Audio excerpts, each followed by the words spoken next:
Kelin.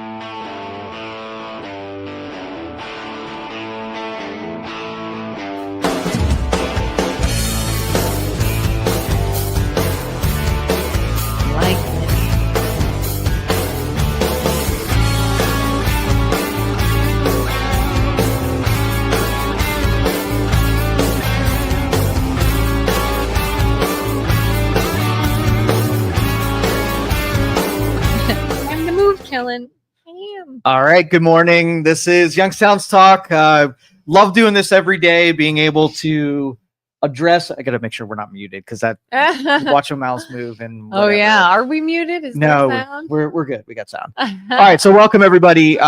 We basically, this is analogous with what you would hear on talk radio, giving the public a platform to be able to air grievances, complain, be optimistic, share information, and kind of just, this is community, right? And it's a judgment-free zone, which I really like. I feel like we are really good at other people sharing opinions, new ideas, new information that maybe wasn't considered, and we don't name call and we don't judge. Well, I'm not going to call it non-judgment because I am definitely you're like, I'm judging hard, but I will respect that might be your opinion. So, you know, I had one guy that we were talking about objectivity, and he said if he goes outside and his opinion is that the sky is purple and I can see that it clearly is not purple, is that a worthwhile conversation to have between two people where I'm going to tell him he's stupid because it's clearly not purple, right? And you know, I think about that example a lot because it's a person I liked, and he did say a lot of things that we came just with a different line of thought. And so that we differed because he just processed things differently than I did. Almost like if somebody was colorblind and I was just going to say, what if he sees purple? They see purple. And so you got to look that, you know, so I root through information that people share, even if I don't agree with it, to see if there's any useful data that I could use. And sometimes there's not. It's just drivel. Especially, you know, when the biggest judgment I'll have when I hear somebody repeat a talking point that I know that they did not come up with. Yeah. Right. And so it's like a buzzword. Part of me wants to say, really, that's how you feel. Let's dig into that. And then there's no foundation under those words. And so it's just they parrot something, and you got to dismiss like 90% of the conversations. So while you're having all this drivel conversation, there could be real information out there, but you're spending all your time on shit that doesn't matter. So it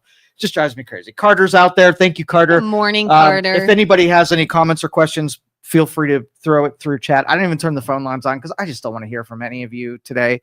It's no, I just don't. And so really, comments are good. We'll read them out there, but I'm feeling in a mood right now. Oh, interesting. So what do you got on your brain? Where do you want to go to? I mean, I feel like you might have more on your brain if you want to get to something in particular. I find solace in spreadsheets and Crazy Town. And so if you don't want me to take you to Science Crazy Town, or you don't want to talk about general ledgers, it's got to be you today. General ledgers and spreadsheets. It's got to be probably the most boring thing I could think of. I push back to that. Okay. Listen, the entire, and my kid and I argue about this too, because he does not agree with me. So you do not have to agree. The entire world and everything in it, if you can translate it to measurements and metrics, everything becomes a spreadsheet. When I was a kid, the Manchu list, you know, the Manchu list, I ever share this example? This is probably one of the most evil things that I did as a kid.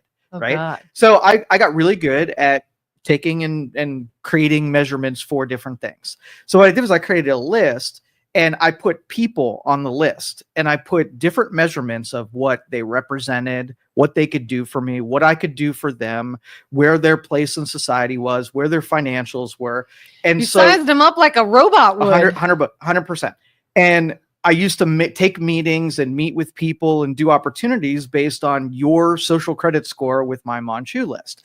And I wouldn't, if you represented nothing, like if somebody was like, hey, I want to catch up over coffee, I'd go to my list. If you were like a 0 or a negative number, I wouldn't take, I only had so much time. And so it helped me organize that I was only meeting with people that could do things. I did not have just casual interactions or anything like that.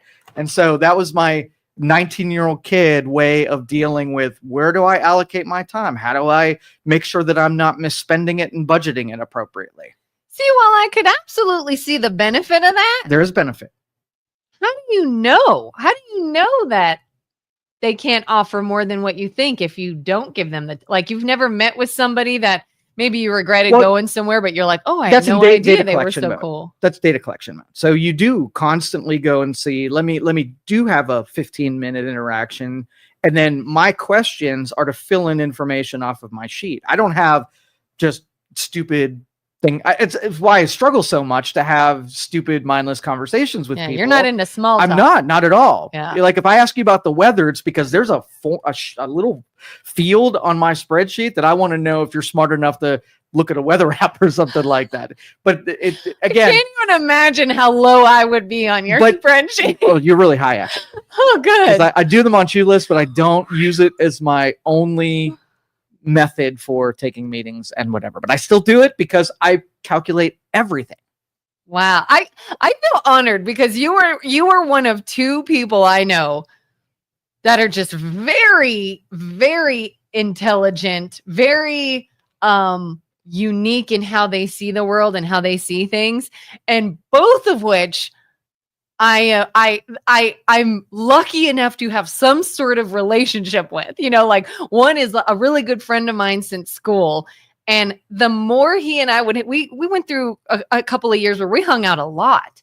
And I'm just like, why do you even hang out with me? Like, am I just like a drooling monkey to you? He was just so intelligent and I was so normal that I don't even know why we were friends. And he would be like, no, you're you know what you have that most people don't. What? You have a curiosity and a thirst for information. Even if you don't know it, even if you don't think it's refined or don't know what to do with it, you're interested in it. And you've directed some of your interest into curiosities. And that is, in a narcissistic society, people are looking internal and worrying about them. Right. Yeah. And with truly authentically curious people, they're looking on the outside and they're collecting information. They don't even know how it's relevant in their life, but you have that. And that's that's interesting. Sure. I think I can also be a benefit too sometimes in cases like maybe with you, I'm not quite sure, but with him, he was so intelligent, but he was also socially awkward. And almost sort of relied on me to be the normal one. To sort of like a yin and yang, like you help me where I lack and I'll help you where you lack. And we'll together be one, maybe intelligent. Well, yeah. And that is human relationships. We are not supposed to be homogenous and all the same. We are supposed to be different in ways that complement other people. But I think our push to like just hang out with our tribes mean that we need to line up on all things. And that's the most uninteresting part of society is when you get into a room and you're like, how about the Browns? Yeah, they're great. Okay, yeah, they're great too. Now what, right? We just high-fived and now nothing got exchanged and you didn't get any smarter. But if you disagree with me, and some of our most interesting conversations are even if you don't believe it, your pushback on it, because it makes me go introspective. And me look through how I feel about something. And maybe I'm wrong. Maybe Social Security is awesome. Maybe Elon Musk is an alien that is looking to hijack the U.S. government. Maybe I'm wrong on everything. And you make me think through it again and see if I have it as right as I want to have it. Yeah. And I think that's important too. What does Jerry say? Joe is only one of two intelligent people you know. I thought Luke would be the other. Definitely not. Sorry, Luke. Well, no. I don't only know two. I was just using these two as an example, but. Yeah, I don't know. I don't know about that. I now get the blank stare you have when I talk to you. When you talk to Dave? Oh, yeah. Yeah, because I'm collecting information. I'm studying you, Dave. That's my MO right there. Yeah. But you know what? I'll tell you. Once people get that I'm, got a computer brain and I am very logical that way, they are really accommodating because they know they don't have to do the other things that they have to do. And it lowers people's guard with me. Right? Because they don't have to perform and have theater to impress me. If you want to impress me, give me new information and I'll love you for it. Yeah. And I totally get when he says the blank stare. That used to intimidate me because I didn't know what it was. Like I would give you some information or say something to you and wait for a response. And for a few moments, it was nothing. And I'm just like, oh my God, I stepped in it. Like, what did I say? What did I do? He's judging me right now.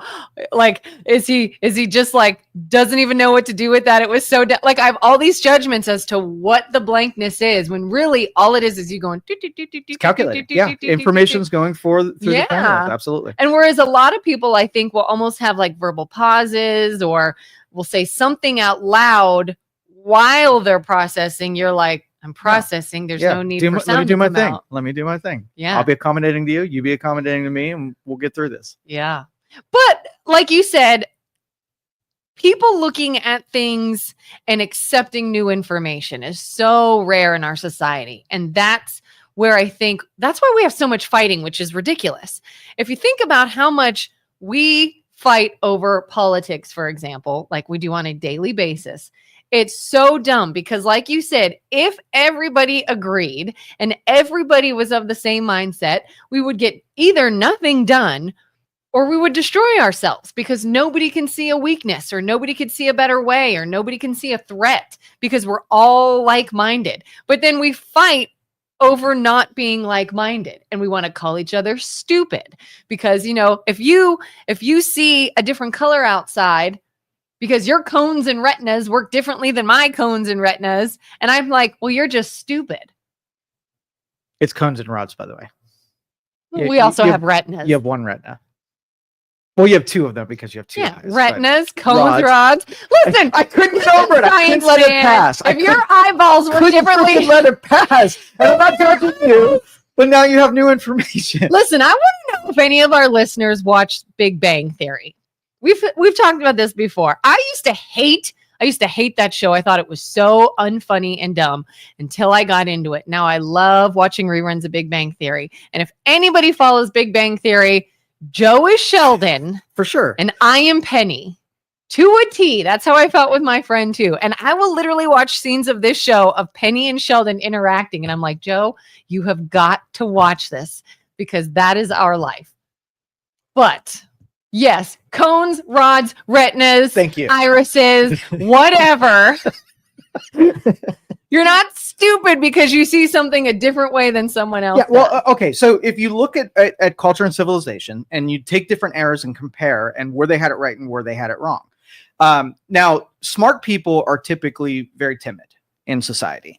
And dumb people are typically very bold. Mm-hmm. So the loud people who, you know, if let's just say you had a science fair, right? And the introspective people have all kind of, they're self-conscious and, you know, they're socially awkward. Right. Yeah. And so who's going to feel like in society that they're ruling the science fair? The people who are smart and they have so much sophistication in their project, or the boisterous, loud dumbbell head, right? Who's going to feel? Well, in society, we used to separate it out and we didn't let the dumb people drive, right? We kept dumb people away from the spaces that required just the smart people. But here we're like, oh no, let's let the dumb people mingle in with the smart people. And all of a sudden it feels like, oh, you go talk about politics. And if you were to handpick people who would be a good person to debate with or exchange information, you would isolate the people who shouldn't be in the conversation. They should be drinking antifreeze and you should be, maybe that was a little cool, drinking something that's not as toxic that will kill you. Yeah. Absolutely. Anyway, they should be doing something that requires their skill set. Yeah. They're not invited into the big people talk. They should be at the kids' table, being, you know, separated from the rest of the problem solvers that are out there. That's my one big criticism. We invited way too many people to the party. And now we're like, this party freaking sucks. And we got to figure out a way to give them a distraction so they go elsewhere. And it's interesting too. I always feel like we should clarify what we mean by dumb and smart, because to me, dumb is not knowing something. You know, you don't know something until you know it. You weren't born knowing how to do everything. You learn things. I often can get in a conversation about something. For example, maybe I don't know anything about it, but in the conversation I say, hey, I don't know much about this. Here's what I've heard. Here's what I've seen. What do you think? Well, what do you say about this? Or what do you, and it's an interaction. Am I dumb because I came to the conversation not knowing? Because to me, a dumb person would come to the conversation not knowing, but insisting on everything. you're dumb because this is true and this is happening and refuses to gather any more information or even consider another viewpoint. To me, that's dumb. When you are set in your ways and you think you know based off of what little experience you have and you are unwilling to even look at other information. Would you agree? I'll put a little resolution on it because this used analogies. And so do you know how to fly an airplane? No. Okay. A dumb person would go into the cockpit, right? And they would say, I got this. I can do this. I got this, right? Yeah. A smart person would say, I wonder what it requires to get this. And then knowing whether or not they could still also say, okay, I got this, but they'd had some filters that stopped them from just going into something they had no business doing. So there's some of those people, those super ultra confident people that would sit there and they would be just fine. But because it didn't pass through inspection of gathering what it requires to be good at something or competent at something or whatever, there's certain people that are in retail that have no business being in retail. There's politicians that shouldn't be politicians, but yet they brute force their way in and have no, they have no reflection that they are in the wrong space. There's someone so much better that could be filling that role. They are dumb and somebody else would be smart. So that would be my it's like they have no self-awareness. Yeah. You know, another example in your example of a dumb person would be smart person walks into the cockpit, thinks, oh crap, maybe we're in a situation. Do I have to fly this? I don't know what I'm doing. Let me look into this. What information can I gather? And the person in the passenger seat, not in the cockpit, is like, what an idiot. Why are we having an idiot fly this? You're so stupid. You don't know how to fly this plane. And it's like, are you kidding me right now? Like, I'm not stupid. I'm just not a trained pilot and I'm gathering information. The stupid person is the one sitting back judging who also doesn't know, but calling you stupid because you don't know. Yeah. So it's very easy to figure out why someone's dumb and in what department they are dumb. Okay, so take your critic that's sitting in the front row judging you. Why, using my filter mechanism, why are they dumb?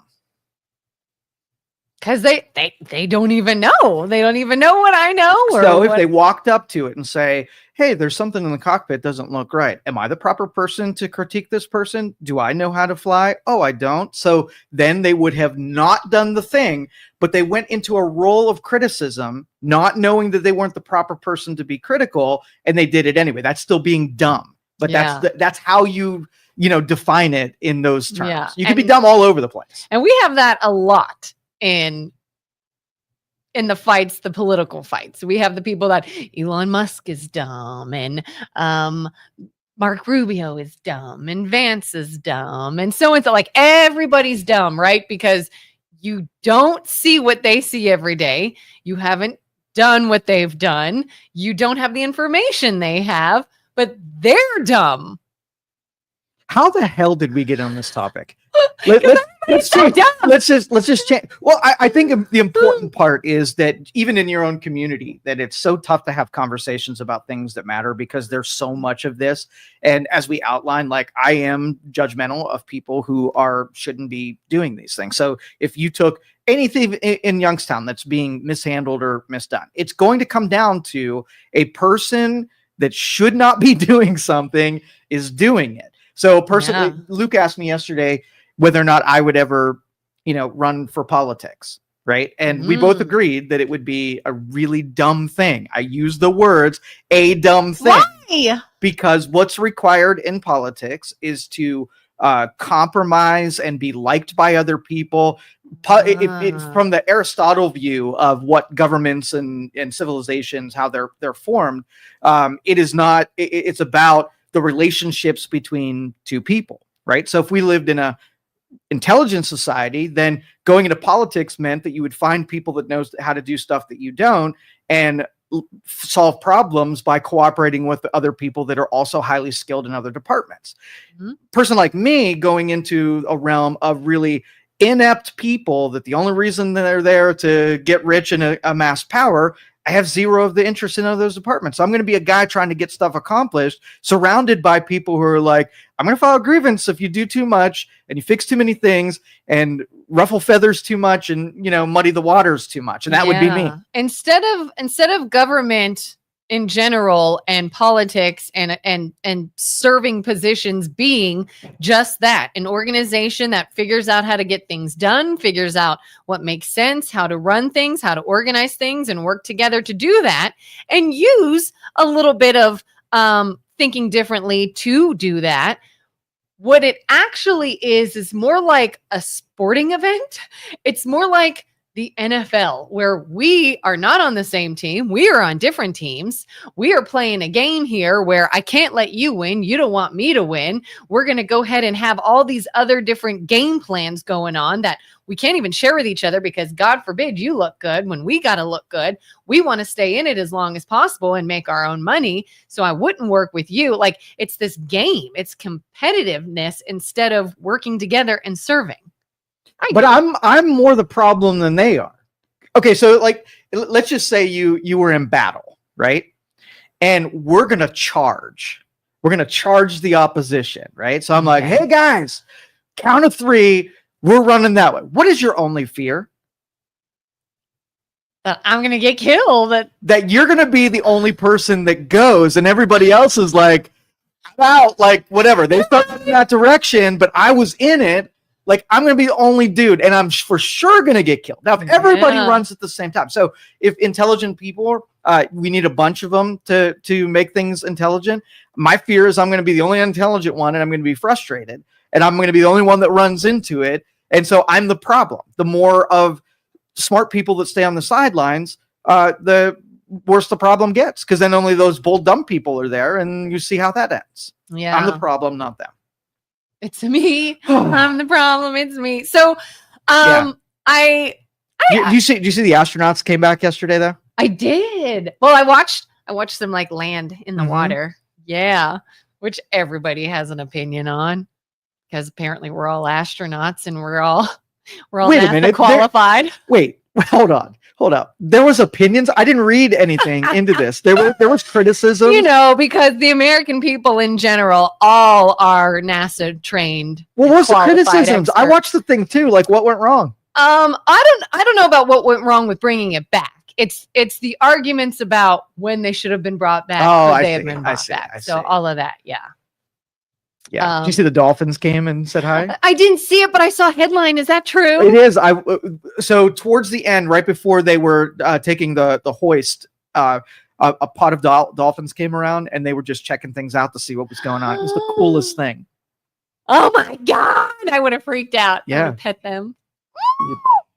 You like dolphins? Well, who doesn't like dolphins? I mean, I don't want to be bit by a dolphin, but it would, sea creatures taking an interest in it. If it weren't, as long as it wasn't sharks, right? Because sharks tend to come and check things out. And I'm assuming don't have an affinity for sharks, right? Yeah, no, I don't want to be by a shark.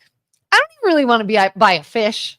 So how many people were hoping and wishing and wanting something to go wrong with that capsule, the capsule return to Earth, just so they could say Elon Musk blows up rockets and look, now he blows up people? Like, I don't know, but I know there are people that were secretly hoping for devastation because of how much they disagree with Trump and Elon Musk at this point. Yeah, everybody is looking for some sort of like gotcha moment, and look how you were wrong. And what kills me is like, can you in any way see any sort of trajectory, I guess, where Trump does not somehow finish the next 4 years, that he literally gets the boot and a Democrat comes into power? I can't see any way that would be, even if like Trump somehow did something so awful he got kicked out. Does that mean Kamala Harris is now in? Like, here's what's driving me nuts is, and it's not just from Democrats. When a Democrat is in office, it's from conservatives. It's both sides. The incessant whining over everything. When I'm like, what is it you think? This is going to be the longest 4 years if all you're going to do is try your hardest to find fault in everything. And that's why when people say, well, I'm not hoping that somebody what will do you fail. want them to do? Yes, you are. What do you want them to do? Do you want them to just let things happen and not be critical? I mean, this is the way that they fight. And you know that this is the way that they fight is they'll be obstinate. They'll take lawfare take control of lawfare, go after you, ruin you. I mean, there isn't a thing that won't be put through the critical filter. I mean, Trump said it. I mean, he can cure cancer, the worst disease ever, right? And you're not going to clap and be happy that he cured cancer because that would be giving credit to someone that you disagree with. I want to vilify you, make you into a Nazi so that in my brain, if I can somehow get popular opinion against you, you would leave and then I'll get my way to have my person in there. And it is a minefield right now. Do you realize like how much the needle is going to have to be threaded over the next year? So think about it. When you're taking on so many projects and you have all of your critics just waiting for a single stumble. So if you were taking on 9 different projects, what's the likelihood and probability that one thing you touch is going to go sideways a little bit? Just one thing. Oh, high probability. Yeah. And so until a big one happens where they can throw it at the wall and everybody gets upset over it, they're going to get stuff done up to that point. And then we're going to talk about not all of the apparatuses that exist are going to be gunning for that first stumble. Yeah. So we might be 2 months away from that. We might be a year away from that, but that's going to happen. Oh yeah. And that's why it kills me so much when they're just looking for something to complain about. Like, for example, a lot of people are up in arms now about sending these immigrants out of here. And supposedly there was a whole bunch of criminals that they're trying to give them the boot. And now people are like, Dems are like, oh, well, look at this person wasn't a criminal and ended up getting kicked out. And this person wasn't and ended up getting kicked out. And I'm like, if that is the case, if there were some innocent people that got lumped in and kicked out, let's go ahead and address that, see if we can get them back. Or should we just kick nobody out then? Should somebody be allowed to commit a crime and they do nothing because, God forbid, we might accidentally get someone that wasn't lumped in with them? Should we just let it all go? It's always like this all or nothing, these blanketed statements like, you tried to do this, there was some fallout, so you're awful. You shouldn't have done that. Okay, then we won't do anything. Should we just let the government spend your money on whatever the hell they want? We never look at it. We never audit it. Because something might fall through the cracks or something might happen. All right, well, then we better not do anything with it. I got into a discussion yesterday with someone, a Facebook friend of mine. They had shared a video about, I don't know why I can never remember his name. Pete Hegseth. Yes. Accusing Hegseth of calling all veterans freeloaders. And I'm like, that's not what he was doing. I watched the video and his point was there are veterans that are told, hey, complain about this, and you'll get a bunch of money. And, on your medical documents, put this too. Falsify your medical documents and you'll get a bunch of money. And I have said to this person, I said, look, I am all for supporting our veterans. I think our veterans deserve benefits. I think they deserve our thanks. I will 100% always support veterans. But I know personally of people that even said to my face that they lied on their medical documents to get more money, which to me is despicable because there is another veteran somewhere that is really injured from their service and can't get it because of all the hoops trying to make sure that there is enough money, that someone isn't abusing the system. And again, not everybody. A small percentage. Are there veterans that deserve money? Absolutely. But is there a small percentage of people that are just lying, cheating pieces of crap who happen to have also served? Yes. Yes, there are. I have seen them. I have seen people that deserve it and seen people that don't. And they always want to say, oh, well, you can't say that though, because me saying that, it's a blanketed statement. I'm judging all veterans. I'm saying everybody's a freeloader. I'm saying everybody's going to steal and be corrupt. And that is not what people are saying at all. We're saying there are exceptions to the rules and things to look at, but you're not allowed to say that. You're not allowed to call out exceptions or deal with a problem because, oh my God, it might have some fallout. So what do? Nothing? All right. Not because doing nothing about it was working so well, right? Yep. So I'll get just a little bit of civics, because you don't know civics. No, I don't. Don't know civics. I don't. So what's beautiful about this country is that our founders really talked through what they were going to do in this experiment of a country. They really did. And so they put together, and when they were selling our government or the way we were going to be governed to the states, they put a series of papers together called the Federalist Papers. And you got to hear in the words of our founders what they were contemplating, considering, so they have everything that we are dealing with now. If you would just read the Federalist Papers, there is instructions from smarter people than us, well, some of it was politics, but smarter people than us in the Federalist Papers that said exactly what to do in this moment. So smart people in government would sit back and say, hold up, we're off the trail, right? Is there a utopia where you create a program and there's not fraud and abuse, right? No such thing. Yeah. You have a program, there's going to be fraud and abuse. But the founders said, all you're going to do is have a balance to somebody's power and let a force that is critical of that power have oversight over that power. They're going to dig into it. And through the spirit of what the Federalist Papers wanted less government, or the people, the founders wanted less government because they knew what government did given a long enough timeline. They amassed power and squashed people, right? And so like if you had, for instance, the way that people are managed by the government modeled out perfectly.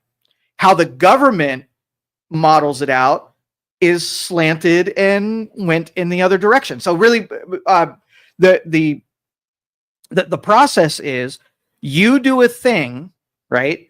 And because the spirit of you doing a thing might go well or not well, the person that's critical of your thing pushes back on it, and then through the friction between the two of you, you come up with an idea that might even be better than yours, right? Yeah. And so that works when we'll say the pressure against, we'll use your VA example.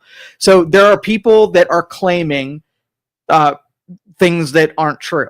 Yeah. Okay. So as a taxpayer, I'm like, okay, well, somebody can put something on a sheet that's untrue that might have qualified them for more money. So what's the balancing pressure? Is there a person that goes through and randomly selects people and looks to see if that thing is true or not true with medical records or, person to person audits or whatever? That would be a pressure that says, well, I know I'm not going to, I know I'm not going to make it zero fraud cases, but what I am going to do is when your friend says, oh, push what your friend said was, you can put it, nobody checks, it's a safe thing to do. Because all you got to do is keep the honest people and say, hey, you know what, put it. You might go to jail if you lie, and that would keep some people from lying on that application if they knew that there were both repercussions and there was somebody watching to make sure that potential wasn't being realized. Yeah. Yeah. Not a friend that did this, but yeah, absolutely. Got a whole bunch of, Justin says, abuse has slowed the system and programs down exponentially. Absolutely. Slow those effing things down and make them small and not cumbersome. Yep. Or make them cumbersome so they are smaller. Yep. Sue. Hey, Sue. I can see Kelin's point. There is good and bad in every situation. It harms the others when someone takes a system for all that they can. And they will every time. That is what human beings do. Yeah. You ruin the, I'm going to give $100 away to homeless people when everybody figures out they can get a free $100, and almost no people are getting the $100 that actually need it. And because it was just a free trough for everybody, that will happen every single time unless you have, like my church example, right? You can have the $100, but you got to sit and pray with me or give me your thing, take some advice. Now, a lot of those people who just wanted the $100 don't want to take the strings that come along with it. And now you've pushed back and created a balancing pressure. Absolutely. Let's see. Julie, we don't have to look for things Trump screws up. He brings it by the bucket load every day. My God, I wish I didn't have to watch his actions daily. Okay. Veterans have not gotten the best deal for generations. Looking forward to, as you say, making it better. Right now, we just see the VA being blown up. I pray the dust settles and all is good for these men who have so much for us to be free. You give it to the government to handle, and they will F it up every single time. If you want, and that's the thing. Like and on the business side of things, we do best practices, right? And we're interested in things being run very well. And we know that people have done what we're about to do already somewhere in this country, in a city, in a different country, whatever. And we go find somebody that figured out how to make something work. We analyze it and we bring the pieces that work back to what we want to accomplish, right? Mm-hmm. And so 50 states should be 50 different laboratories, everybody doing their different things and collecting up the things that work best and bringing it back. So if the VA is jacked up, we can evaluate it, find out what's jacked up about it, find something that you're going to either probably find on the private side of things, and then take the things that work back to the public side and see if you can get them to stick. That's just, if you wanted to solve the problem, that's how you would do it. Check out my hook, Mama DJ. Yeah. And so I really have mixed feelings on the whole, I guess the way we're messing with the VA or blowing up the VA. So obviously to say veterans are losing their jobs sounds like a really terrible thing. Of course it does. To fire people working for the VA sounds like a really terrible thing. So I encourage people to look into that and look and see what's actually happening and why. Wait, hold on. Why is that? Why firing a veteran? Why would that be bad? It sounds bad is what I'm saying. People will take that and say, oh, you fired a veteran. You fired someone. And this is what I'm assuming their viewpoint is. I'm assuming their viewpoint is you took someone who served our country and put their life on the line and deserves our respect. And we gave them a job and then you took it away for them. And that wasn't deserved, I think is the picture being painted here. When in reality, in my opinion, a veteran, while yes, in many instances deserves our respect and our thanks, if you were being put into a position, into a job, and you have a job to do, regardless of if you serve the country or not. In fact, most veterans I know would be happy to serve in a position they were given because they're a military person. They are of that mindset. I am here to do a job. I'm going to do the best job I can. I'm going to serve this company. I'm going to serve this position I'm in.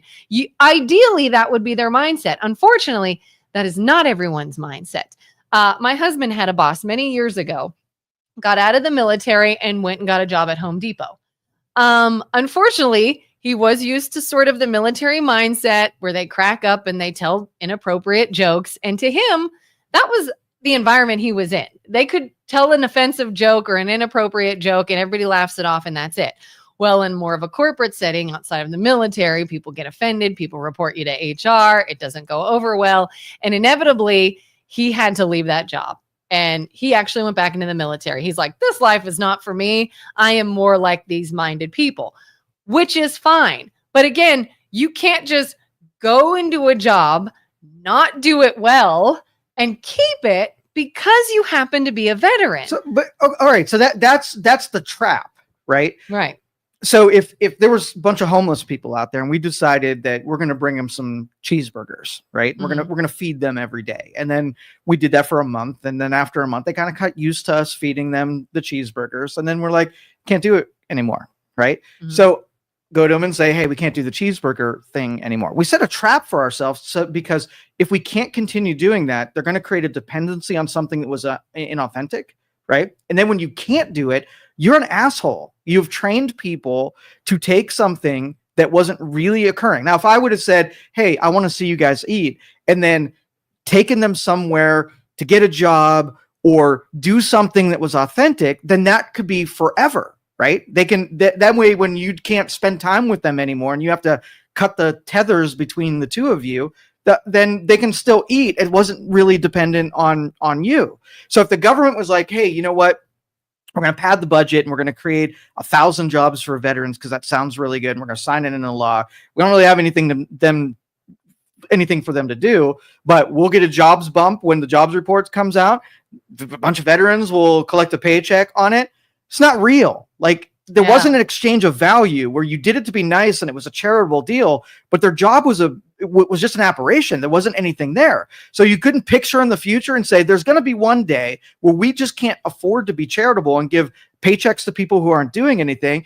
And the bad guy down the road that's going to have to pull that rope the public's going to sit around and say, hey, you're being so cruel to the veteran and taking their job away. When me, I'm like, it was never a real job in the first place. You created a fake thing, right? And then set a trap for somebody in the future when you couldn't provide that thing anymore. Or even the ones working there who weren't veterans. My best friend was a nurse at a VA clinic down south for a while. She hated it. And she worked there and said, I am so sick of the lazy people that won't work, that'll get out of seeing patients, that try to pawn stuff off or people off on others. She got accused of racism because they had a new hire. She was a seasoned nurse, had the new hire run a test for a patient. Results came back. They were a little questionable. She didn't really trust it, knew it was a new hire, and asked, could you please run this again? I'd like to see the results again. Go ahead and run it again. Because that new hire was a minority, they accused her of racism and said, you only asked me to run that again because of my race. And she's like, are you kidding me right now? Like, you're new here. I'm a little concerned about these results. They're kind of important. It's for somebody's medical records. I asked you to run it again. And it was a whole HR thing. And she's like, this is what we're doing today instead of taking care of our patients. And I mean, it was a whole thing that I have heard for years. Thank you. For years, I have heard example after example after example of ways, not all VA locations. We've had no issues with Youngstown. A lot of people like Youngstown's VA, no issue. But other areas I lived in, I heard so many horror stories. So that when it came to light that, hey, we're going to start either firing or cutting positions or cutting this and that, and we're deep diving into the VA, some people went, oh my God, what a terrible thing to do is mess with veterans. And I'm like, is it though? Is it? Would you mess with any other organization that somebody wasn't doing their job or somebody was being corrupt or somebody was abusing money allotted to that company? Would you be so up in arms if they were the ones under the microscope? No, you wouldn't. We got a lot of comments. Oh, let's do it. Let's see. Where did we leave off? Kelin, did you report that person that committed the fraud? I did not. At the time, I was not able to. It's a long story, but they had already gone through everything, and it would have been their falsified documents versus my word. So, I would have went nowhere with that. But if you take so many out of the VA, who's there to catch the lies? Yeah, a lot. If they were fully staffed and couldn't catch the lies, right? Yeah. It was not the focus of that department to either give you quality care or make sure that everything was on the up and up. So it's not like the staffing would all of a sudden say, oh, I got to do something now. Let me make sure everything's accurate. No, when it's so far bad, you actually have to hire people that have the ability with those two principles, hang the mission statement on the wall and says, here's what to do. We take care of veterans. We make sure there's quality of care, and we make sure that anybody's trying to get away with shit, right? No longer can do it. Yeah. And then you hire everybody who can look at that sheet and not object in certain ways. So you got to clear the deck of the people who obviously weren't doing a job. Maybe if you had a set of people at a bank and money kept going missing, right? And you had a whole group of fraud and theft prevention services. You wouldn't say, hey guys, we've had a lot of theft in here, to the same people who have been there with the title in their name and they weren't effective. You got to bring somebody that actually has a skill set and making sure the thing that you want to happen happens. Yeah. So I hear you, but. And here's another example I thought too. And it used to break my heart. Years ago, I was down south and I worked in a medical office. We had nothing to do with the VA. We are totally separate, different kind of office. But we had a room that the VA rented from the owner and said, hey, I need to see some veteran patients that's in your area. I'm coming from out of town, a little out of town, like an hour or so maybe. I'm coming from out of town. I'd like to rent a space to do some VA exams. Not a problem. They had their own patients. They had their own check-in system. All they did is come through our door and I would point them in that direction. Do you have any idea the amount of veterans I saw hobble through this door because they were injured, they were in a bad way, that had just driven over an hour to an appointment? Our location was right on the line of a time change. We were in Eastern time zone, right next to the Central time zone. A lot of people around us went off of Central. We happened to go off of Eastern. And the VA didn't communicate that with these patients when making their appointment. So they would show up an hour late, or they'd come in 30 minutes late thinking they were early.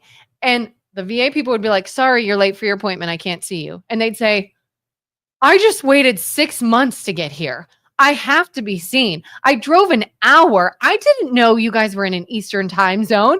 And well, sorry, this office that we're working out of is Eastern, even though they're used to Central. Nobody told them that. We'll see in another 6 months. Try to call and get another appointment. I mean, these people would want to cry. They're like, you have no idea what it took for me to get here. And because of some misinformation, we're not only not seeing you today because you're late, I can't give you another appointment. I can't tell you when we can see you.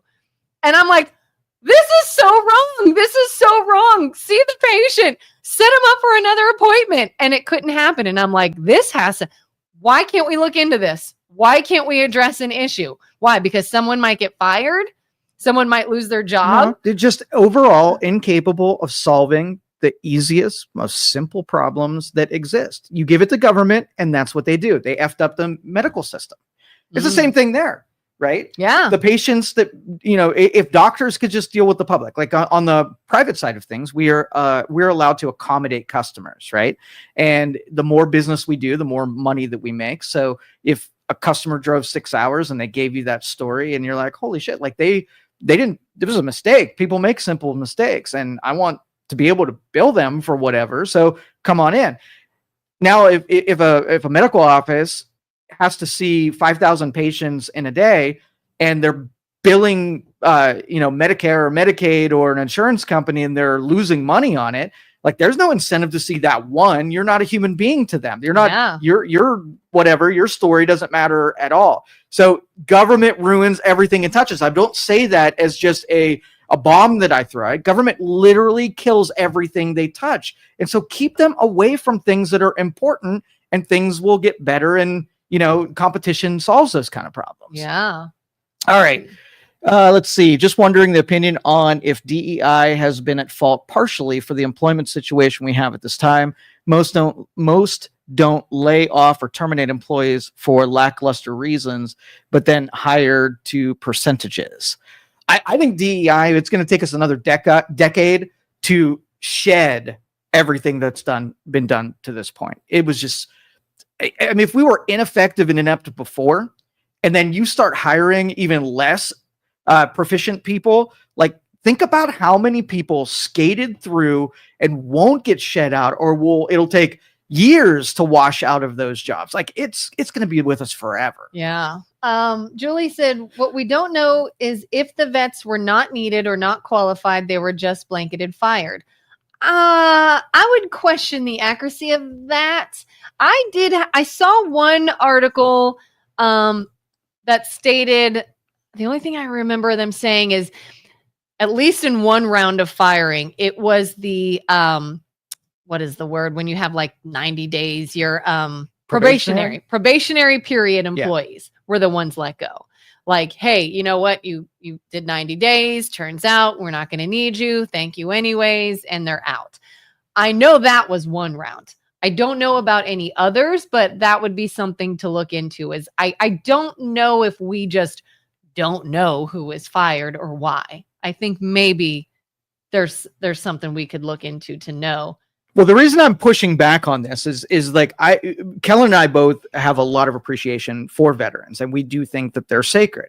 But I also know in political realms, they wrap something that we care deeply about into something else, and it insulates it from criticism. Yeah. I want to have two things. I want to be able to have something sacred, but also judge it the same way that you do everything else. Yeah. And when you're an idiot who wraps the puppy dog law in something else, right? I hold you accountable for trying to leverage my emotions into something that it needed logic and reason for. Yeah. So if the indication of these cuts are that there's bloat literally everywhere, then that means that the VA would be in that same sphere. You don't think that a government agency bloated up their personnel, right? So why treat that one any different?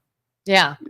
Yeah. And that's what I mean too, when I said earlier, like these blanket things that no one's allowed to question. Like if I say anything negative about a veteran or a veteran organization, then anything I did to support the veterans goes out the window. I must hate veterans. Just like we talked one day on our other podcast about transgender people. I have friends that are transgendered. I support my friends and I don't mind, giving them support in any way I can. I'm not saying I hate anybody that's part of the LGBTQ community, but the moment I question something, the moment I say, what about children, though? I don't know if we should be maybe transitioning children. I don't know if we should be doing anything medical with them. I feel like we need some more information on that. Now I hate gay people. Now I'm against transgendered. And it's like, that to me is so much of this whole election and so much of why I think you had a lot of people that were in the middle that got pushed right. And everyone's like, oh, what a terrible person you are. Really? Because I questioned something, I'm not allowed to have an opinion. I'm not allowed to look into something. Well, and we were taught this as kids, the boy who cried wolf, right? Mm-hmm. And you take something that is effective, makes people react, and the second time you do it, they react less. And so they're doing that with Hitler. Hitler was supposed to be an example of something, and then we overused it. So then somebody's going to say Hitler in the future, and it's probably going to be on cereal boxes eventually. Then racism, they're killing that one. Like, we need to know if there's someone truly racist. But if everything's racist, then nothing's racist. Same thing. Transgender is the other racist. Racist 10 years ago was something, if you heard about somebody, that immediately the switch flipped in your brain and you knew they probably weren't a good person. Now, if somebody said Joe's a racist for something he said, you'd probably be like, probably don't mean it how racism should be defined. And like I said, transgender is getting to that point, but they'll overuse it, overplay that hand. Bigots becoming. And then it will become absolutely meaningless and they'll have to invent another word. It's just what humans do. Yeah. That's why so many times someone will say, oh, well, they're a Nazi or they're a racist or they're whatever. And it's like, why? Do you need those terms to shock you when someone use them? You do. Yeah. Like you need, you don't have anything concrete, just a name you're going to call them. Or they'll say, well, obviously he's a racist. Look at what he did with his arm. And that's when I'm like, let's move on. That's it. Let's move on. Yeah. And they ruined a good piece of language that we're supposed to communicate a certain idea. And again, that's what they'll do every single time. Yeah. And people, again, pushing them to the other side because good people who were not racist and not bigots and not homophobic were called these names. So they're like, oh, well, why would I want to side with you? You're going to name call me if I say anything other than what you want me to say. How is that not? And you can't even mock them in the submission. So if I was like, hey, would you like a soda? And you said, yeah, I'd like a Pepsi. And I said, you hate Coke? Why do you hate Coke? And if I brought that example and that person would sit there and say, yeah, I kind of do that. Just because someone doesn't have a preference or something, or they disagree with something, it immediately goes to you hate, just like my example. It sounds pretty silly. And maybe I should clean up my terms a little bit and not go off the deep end and accuse somebody of hating something that they disagree with. Yeah. You hate veterans today because we talked about maybe it was a good call to cut some veterans. Probably, I would want somebody in a position to cut veterans delicately because of how much I respect that deal. Mm-hmm. But I'm going to benefit of the doubt and say that if they cut somebody who is truly useful, they will do their best to repair that deal. And I don't think at any point they were sitting at the conference table and say, we hate those vets. Let's go get them. Right. Yeah. What can we do to really, really hurt them bad? Right. Yeah. I don't believe that's improbable to me. And that's a big argument right now too, that I keep saying, I'm sure people fully believe that we just all blindly elected a truly evil group of people that want nothing more but to hurt people, to be racist, to take all power over the world. And I was just like, what makes more sense? That there's this truly evil entity that we all blindingly allowed to take power that is now going to destroy us for no reason. Or maybe they were painted in a certain light by some organizations that financially benefit from painting them in a certain light. And are they perfect? No. Do they want power? Maybe. Do they want money? Maybe. It's not like they're saints, but are they this all-encompassing, horrid group that is going to just do mean things for no reason whatsoever? How likely is that? In all honesty, though, that these people who believe that, they truly believe it. I mean, there are people that are sacrificing life and liberty because they believe so deeply that this is just an evil person. So this isn't like just a psychosis that they self-convinced or whatever. They truly freaking believe it. And I don't know if I hold them accountable for being so stupid, or the people that, you know, incited them into this state of mind and convinced them that this is true. Because I don't even know if those people either believe or don't believe it. You'd think that they'd have some instincts about it, saying this is politically advantageous to say that he's a this because it gets these people on my side. But then when you see the repercussions that people took that and went to the deepest fringes of that, you got to take some humility and some guilt and say, oh, you know what, maybe I shouldn't have used incendiary language, because look what they took with the words that I used. Yeah. And in fact, in this discussion that I was in with my friend on Facebook, when I said, you know, well, I do happen to know of people that admitted to falsifying documents and being a little corrupt to get money. They said, oh, the conversation always goes to the few people that are being corrupt instead of anything else. And I'm like, yeah, yeah. Because like you said, if you took a bill, we always say that don't kick puppies. Don't kick puppies. It's illegal to kick puppies. And in that bill, in order to pass that, I'm going to say, and for every year we're not kicking puppies, you also have to pay me $1 million that I'm going to give to the Allow You to Kick Kittens Fund. So don't kick puppies. If you want that to pass, you pay me money so I can go kick kittens. And everyone's like, no, that's bull crap. I'm not signing that. Why? You hate puppies? You know what? We tried to make it illegal to kick puppies, but they hate puppies and they want us to kick puppies. And you're mad at them, not the person that is corrupt, that put the corrupt thing in, that is abusing something. Yes. But yes, what if you could? What if you out. could say that about everything? Because in complicated systems, everything has fraud, everything has those components. So you can basically take aim at any kicking puppies bill and any feed the hungry bill and find those kind of objections in it. So what we do we're going to go math, because everything comes back. Oh no, I'm going to put on my thinking hat. Math. So we'll use the IRS stuff or Social Security stuff, for example. Okay. So if you created a ledger, right? We're talking ledgers and math. I'm so sorry.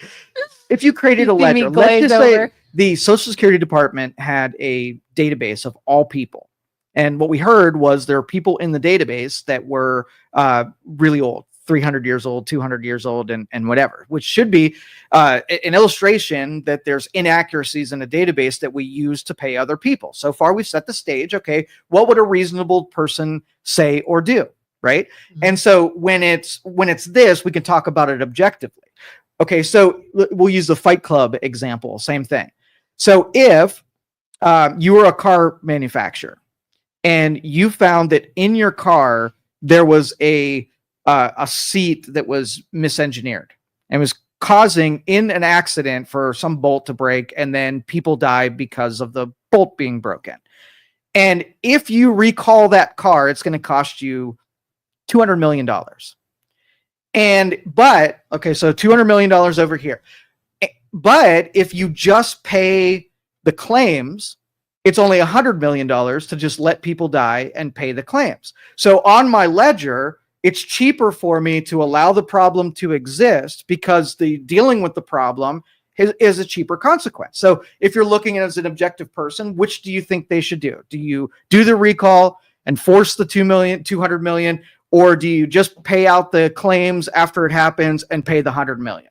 You would hope they would do something that's not going to kill someone. Okay, so the killing thing. We have a standard. We've established a standard. So now we have the Social Security database, and it has people in there that are dead, and not all of them are claiming and getting paid, but there are some in there. Now, IT people and database and data engineers, computer science people can go in there and root the stuff out, but it's going to cost you. There's about $20 million of waste, people getting paid out of it that are not supposed to be paid. But it's going to cost you $50 million for your data engineers to go and clean out your database.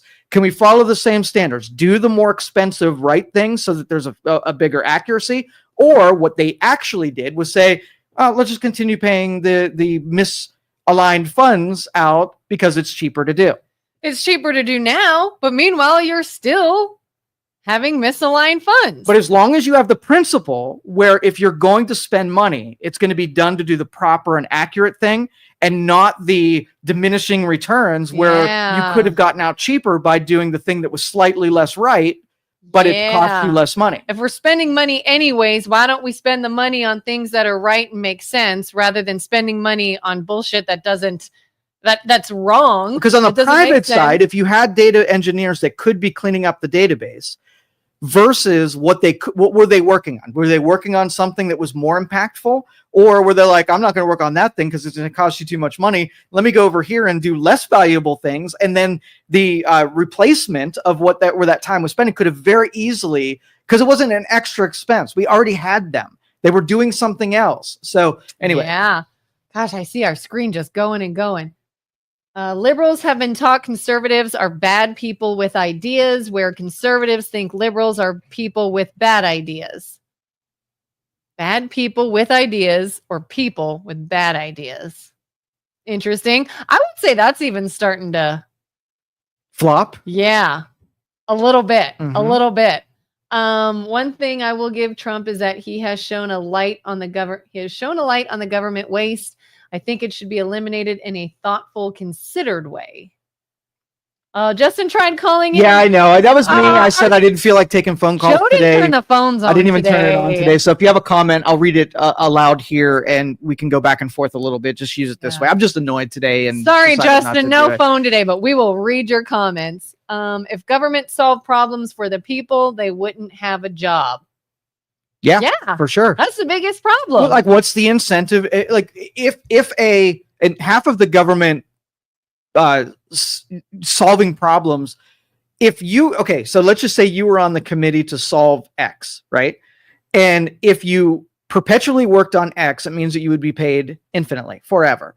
If you solve the problem, it means that the next day that you would be unemployed after you solve the problem. Yep. What would be your incentive to solve the problem and unemploy yourself?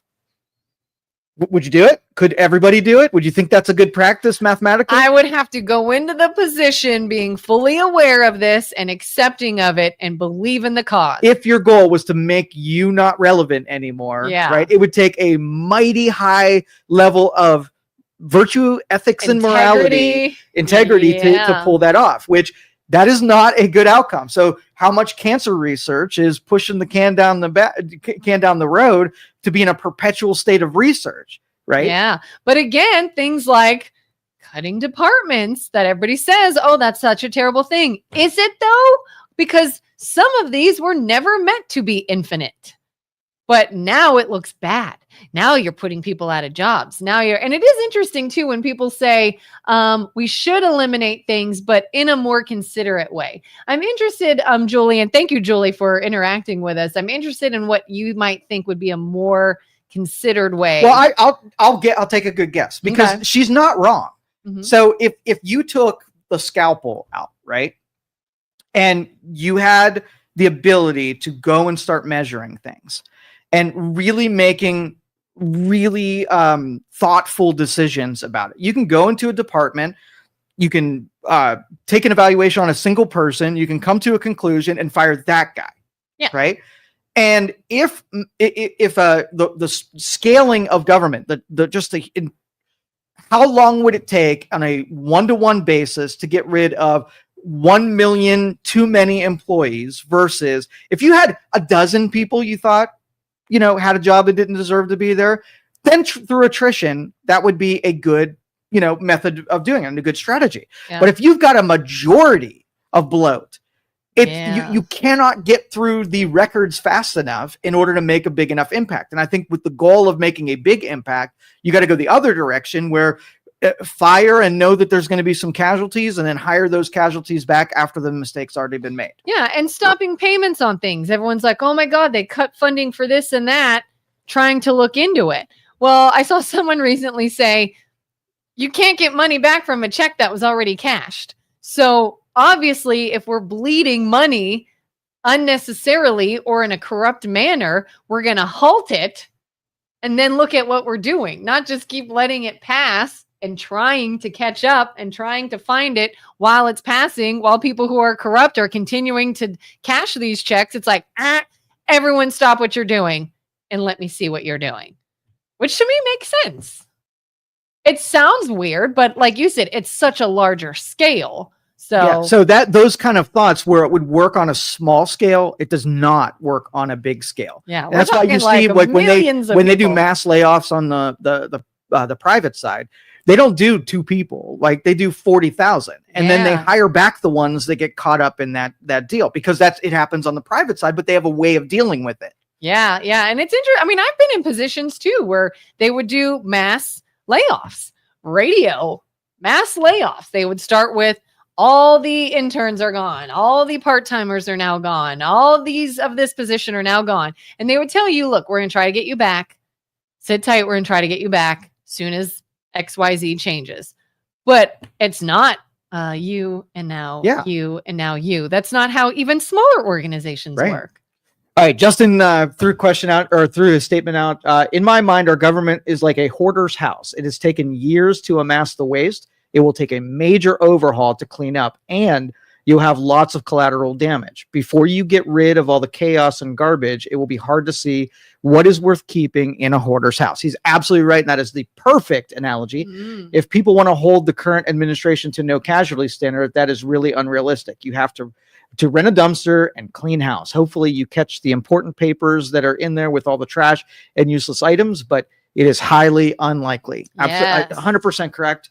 And I've been in a lot of situations where you have 2 bad choices. You have the bad choice of letting the terrible part reign and cleaning up the part. And it's not an easy decision. And if you make it political, then you're basically can't do anything, because there's fallout no matter which direction you go. Yeah, absolutely. I think the idea, or this argument of, yes, we should do what we're doing, but in a different way, falls on deaf ears to me, only because, like we talked earlier, a lot of people have opinions about things they don't know. You don't know what they're looking at. You don't know the data they've collected. You hear one thing and you sort of run with your understanding of the idea. And yeah, we're talking about something that is a huge scale when this happens on a regular basis on a small scale. So yeah, when people say, oh yeah, I like what we're doing, or they'll say, I like what we're doing, but I don't want Musk to do it.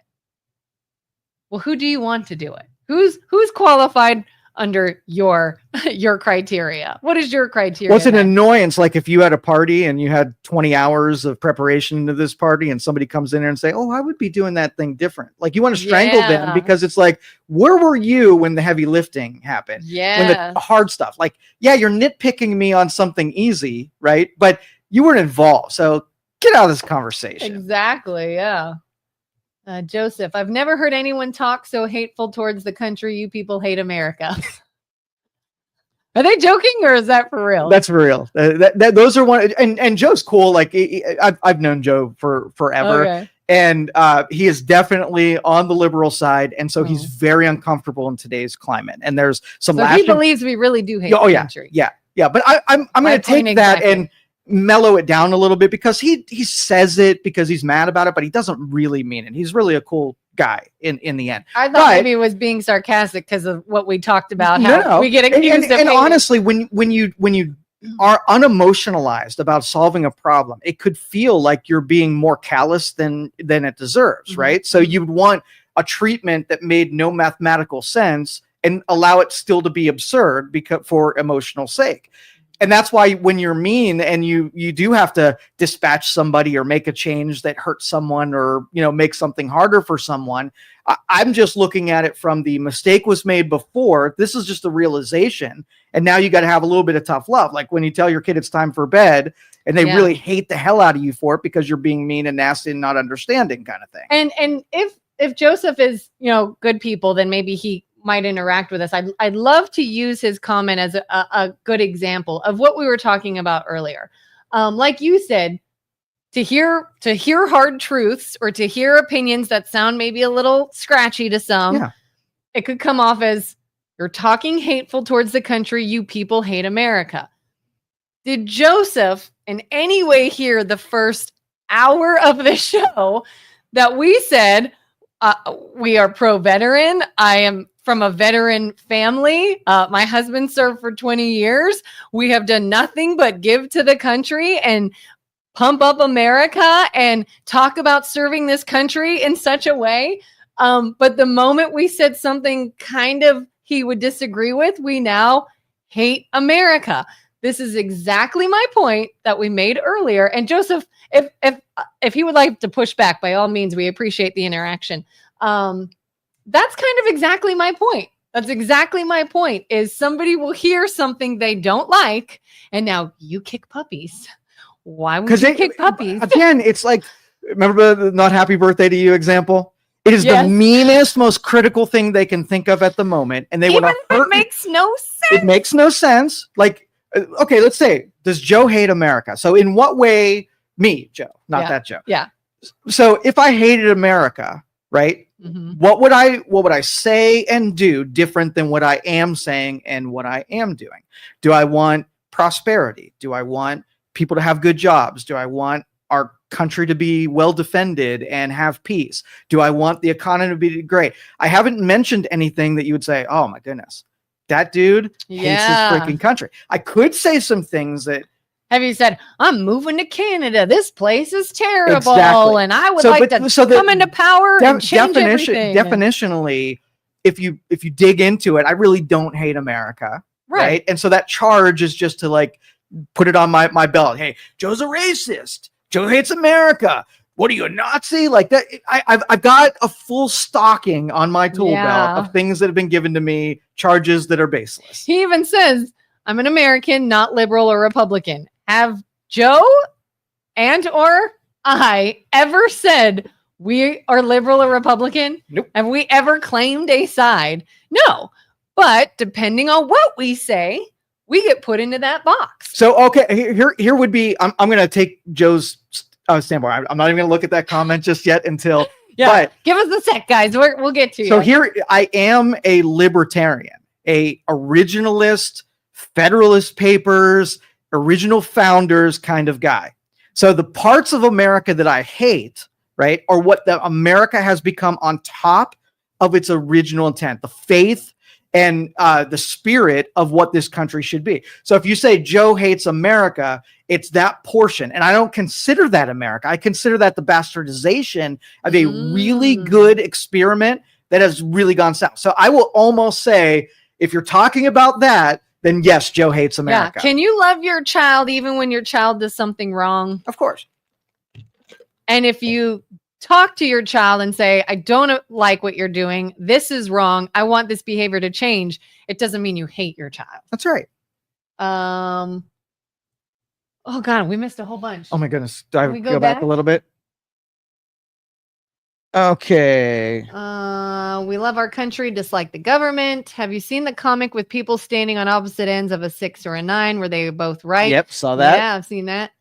There's no time for that thinking. There's no time for that thinking stuff while you're having an emotional reaction. Joseph said, when you tell grandma your Social Security is corrupt and wasteful and then kick her to the curb under the guise of cutting waste. Well, a portion of that, I don't think that, all right, we're going to split this into two. There are the what's happening now, which is taking people who are not supposed to be getting Social Security and removing them. So grandma who is supposed to getting Social Security will continue to, right? Until that starts happening, that's just speculative. And I don't think that that's going to materialize in the real world. I think it's just the fraud part. The second part is, what do you do with Social Security once it is? Like, we might get to the future and find out there was so much waste that we've got another 70 years to fix out the leakage in Social Security. That's a completely different topic with people who know a lot more about it than I do. But today's gutting of Social Security isn't gutting in the program itself. It's gutting the waste part of it. Grandma's still going to get her Social Security. It's still going to come when it's supposed to. It's going to show up in the account.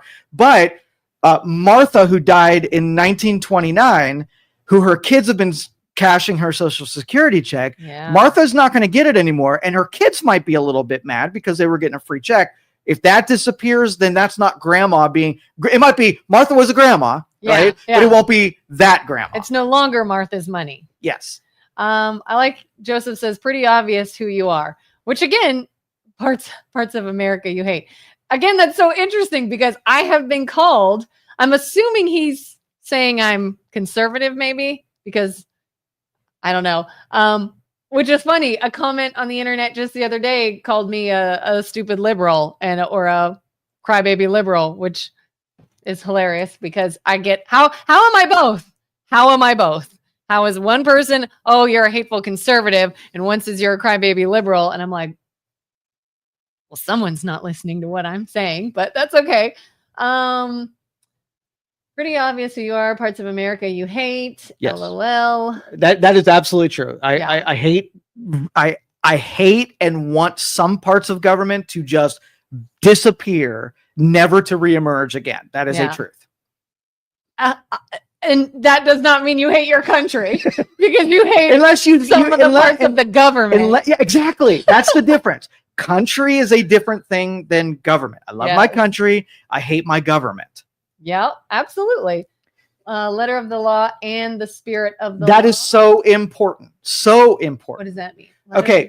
So you have the letter of the law and how you read and interpret, right? So if you and I were putting together a plan for our finances, the first thing that we would do is we would craft it so that we had an objective, what it was supposed to do in the long term. That would be the spirit of why we're doing this. And then you have the letter of the plan and actually the strategy of what's happening. Now, if your letter of plan does not support the spirit of why you started doing it, then the letter of law has to change and keep sculpting back to why you started doing it in the first place. All right. So if we want prosperity and then we do a whole bunch of stuff, but then that stuff starts saying that it diminishes prosperity, we have to go back to the spirit of why we did it. So the founders were, these guys are sitting around a room and they were looking at an oppressive kingdom that was really mistreating the colonies and the people that were here. And they knew how people reacted, human behaviors. We knew how religion played in how we orient ourselves in it. And they were looking at all of that stuff. The spirit of is what they wanted not to happen.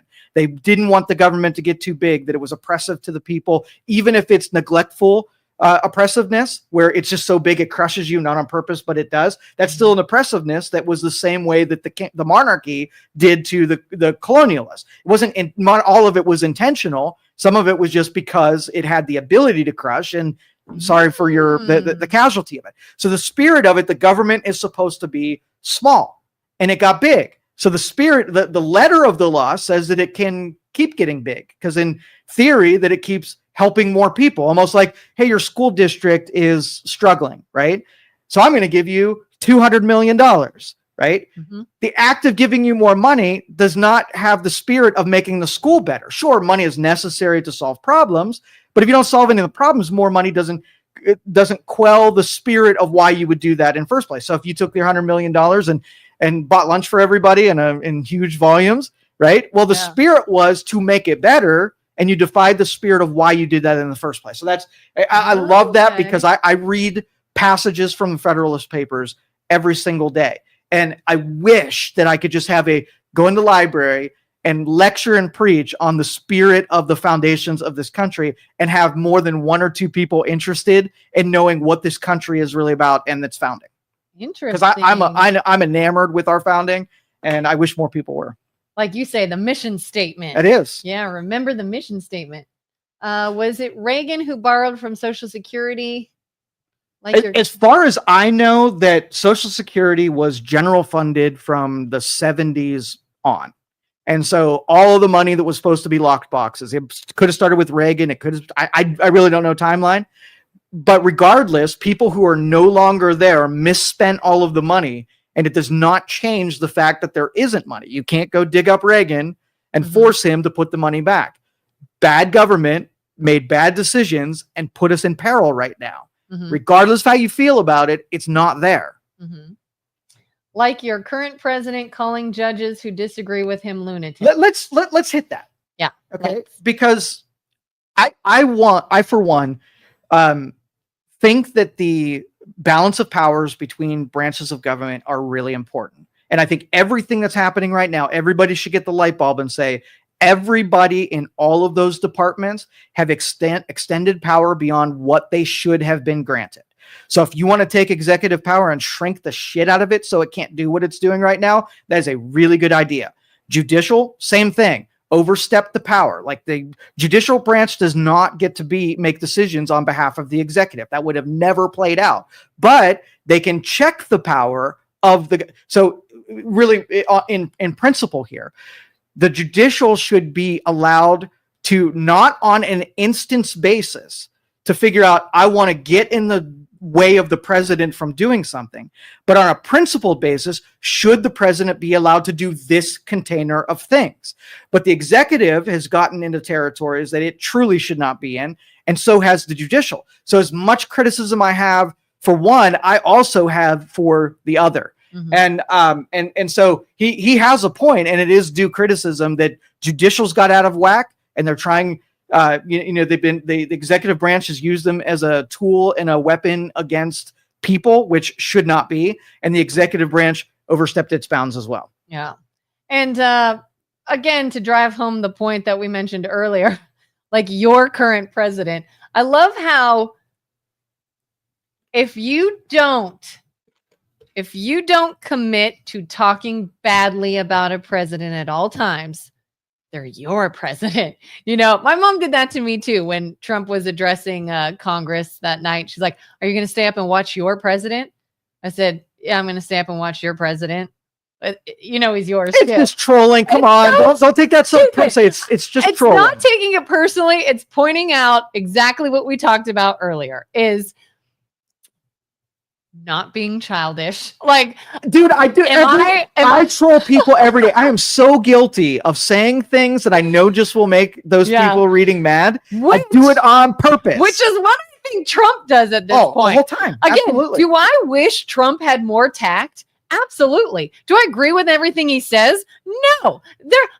I will be the first to admit there was a time I said I would pay money to watch someone punch that man in his face. Like, I felt like he deserved it. He needed it. I couldn't stand to hear him talk. And over the next couple of maybe just a year or so, where I started to see things differently and change it, all I would say is, I hate him a little less. I give him the benefit of the doubt a little more. And I see his humor now. Because if somebody took everything I said, which is starting to happen to us more and more often, if somebody took absolutely every word that came out of my mouth and chose to twist it and chose to take it out of context, and I knew there's not a thing I could say that you wouldn't turn against me, I now quit caring. I'm going to say what I'm going to say. I'm going to be facetious. I'm going to be sarcastic. I'm going to be rude. I'm going to be blunt. The quicker we get to that. So you got two choices. Put in a moderate person who doesn't troll, doesn't say, bad things and get everybody upset. And then through attrition, clean up how people should behave, decorum and whatnot. Mm-hmm. Or throw so much chaos into the system that it just breaks on its own. And which do you think I want? Do I want the chaos that finally breaks all the stuff I disagree with about government? It's effective. So obviously, if we're going to fight and I'm going to punch, right? If I punch, you can punch. If I draw a sword, you can draw a sword. So if you're like, no, dude, this whole time I wasn't throwing insults at anybody, but that guy, he's insulting. All right, come on, dude. You're doing the same thing. He's only doing it because it's effective, because that's the mold you set. Don't expect other people not to do the same thing. Like if the Democrats are like, hey, the filibuster's we're getting in our way. We're in power now. The filibuster, those Republicans are killing it. We're going to kill the filibuster, right? Yeah. And then reverses. And you're like, oh man, I really wish that filibuster happened because now it's their time. We could really use that filibuster. It's like stupidity. If you don't want to ratchet it up to the point where your enemy starts using the same stuff that you do, don't do it in the first place. But if we're going to do it, let's let it get crazy absurd so then everybody finally looks around and say, oh, this is complete anarchy and we can't live like this. Yeah. Justin says Obama was the most polished president we've had in recent times. Wish Trump could speak a little like him. I agree. I used to love the way Obama presented himself. And I'd say, man, he seems like a nice guy. He's somebody I would totally go and like have a drink with and be buddies with. And I really like how he presents himself. I would say the same thing. Do you feel like Republicans were just as mean to him when he did? He presented himself well. He didn't get into dirty tricks publicly. He was a great theater performance president. And if the mold was hit where everybody was like, wow, look at all the respect he's getting from the Republicans, I want to do more like that too. But the Republicans pounced, the conservative media pounced, and he might, whether or not you think he was a good acting president, there was some unfairness that went in that direction too. So as long as we keep being unfair and not acknowledging someone's doing something right, not giving value points when you behave correctly, only giving attention when you misbehave, it's where we are right now. Yeah. And I mean, like the media has got to love Trump. You've got to. He gives you so much to work with because he does not care. Absolutely. He's like, screw you guys. I'm doing my thing. You're going to report whatever you want to report anyways. So what do I Why care? not? I'm going to hit you every time I can. It makes for, keeps all my enemies on the back of their feet, and it's effective. Yeah. And I mean, like, let's say if Kamala Harris won, we saw during the election, we saw a lot more of Trump and Vance than we did of Kamala and Walz. We did. They did more interviews. They were on TV more often. They put out more statements. So Joe says he's hateful with no sense of decency. So I'm cool with that, so long that we hold everyone. Do you think Democrats right now are acting with decency towards Trump? Like, you could take the model and say, look how decent the Democrats are with their Heil Hitler, he's a Nazi, lighting stuff on fire. Yeah. If you can condemn that and say, no, let's take examples of decency and hold all people to that standard. Yeah. He's just being indecent in different ways than your people are being indecent, but everybody's being indecent, so it's not a real standard. Yeah. Kind of like we could do 100 good things in a day. Joseph, for example, hypothetically, could tune in and hear one thing he doesn't like, and now we're terrible people. Yeah. Now we're indecent. These narratives are so ridiculous. Yeah, in fact, they're ratcheting up on all sides. It's ridiculous to think that Elon Musk is malwaring all of the computers and they're going to steal all your money. That's ridiculous. But the narratives are, I can give you anything you could say.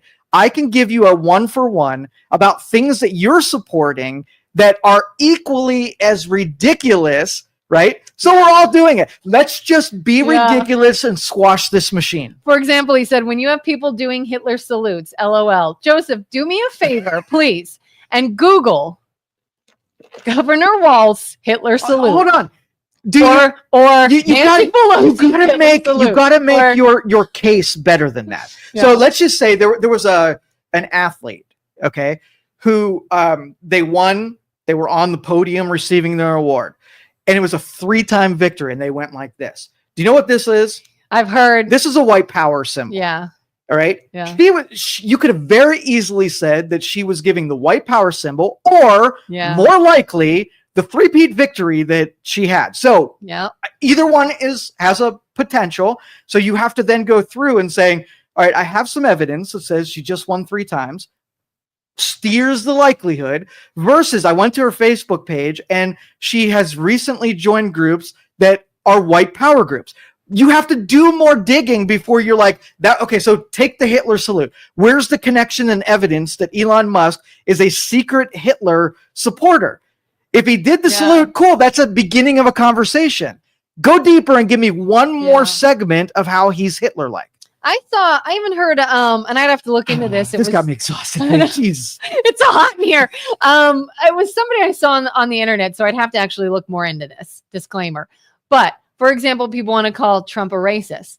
And then I saw somebody presenting some information that said it used to be that Mar-a-Lago would not house African Americans, and Trump actually turned that around by allowing them in. Like Trump said, and again, I don't know the specifics of this. It was a quick video and I got to look into it. But her point was he literally did something to allow African Americans to do something that they were not allowed to do, but he's racist. And there's multiple instances. And again, things that Elon Musk has done to the contrary of being a Nazi or a racist. And nobody, I'm going to tell you, even if you're saying these things, you don't really believe them. They just happen to be effective in the same absurd way that the rest of these terms that we throw out there. I don't for 2 seconds think that if he's a racist, he's a terrible racist. If he's Hitler, he's a very bad Hitler supporter. So gotta try harder. He's with really me. Bad at what he does. Then if that's the case, that's true. That's true. Let's see. Those were Photoshopped. No, I watched the actual video, and when you look at it, so Elon went heart, and then out to you. Yeah, I actually went heart my out. Heart goes Tim out Walls to you. just shot it out to the side, and it was quick. Yeah, he didn't do the heart thing. Was not Photoshop because I watched the original video. Yeah. Don't be an apologist. Know that you're trying to get somebody with making it. And if I'm a consultant, I'm going to say, I don't care if you love the crowd, keep your arm and tie it to the side. Well, Elon even said on his interview with Joe Rogan, they were talking about this, kind of making fun of how ridiculous it is. And he's like, yeah, apparently you can go up and you can go down. You can't go at an angle. That's dangerous territory. That's exactly right. And now we know. Look up celebrities winning an award and how many go like this. Yeah. Thank you so much. Right. But they're all Nazis? That's what I'm saying. Like, he doesn't truly believe that. So we'll give him the benefit. Let's see. When he went to Germany and supported the far right Hitler groups, you'll have to give me some documentations on that. Yeah. That would be a really hard sell. You have to ask the second question. That's where the accountability is. Example Q1, did they do that? Yes, exactly right. What's that? So the accountability question is if you're digging in, you make a accusation. That's your hypothesis. That's your beginning point. So if you say cheeseburgers are bad for you, right? Yeah. There's a second level of this is now you try to disprove your hypothesis. You see if what you're doing is not true, and you gather evidence. Basically, either says supporting he makes a really bad Hitler, or he joined white nationalist groups and he truly is a Aryan brother, right? Yeah. And when you get down to the end, you have some kind of truth at the bottom of that pursuit. So. Yeah.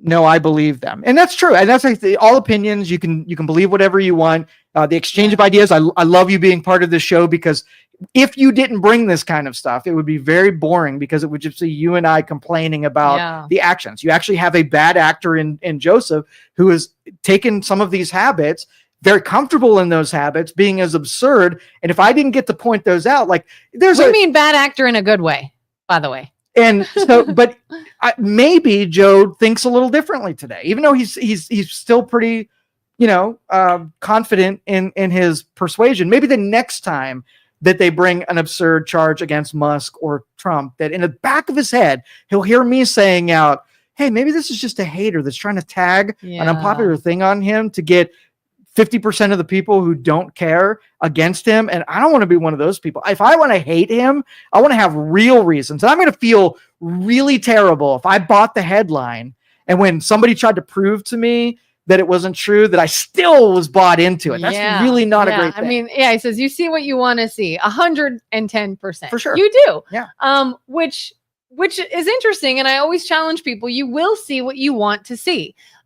Most people, and this is a fact you can look up to, most people, when presented with information, factual information against what they have been comfortable believing, will push back harder on what they believe. They don't take it into consideration and say, oh my gosh, there's another bit of information and this is factual, I should consider this. No, they dig their heels in more. It's just human nature.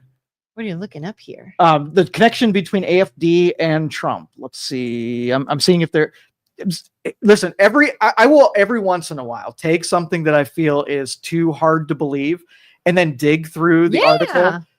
100% of the time, I'm like, you wanted to believe that so much. You overlook the details of what was being said, and it's a false every single time. Every time I hear an outlandish claim, I'm willing. I say, oh my gosh, that's terrible. Is that true?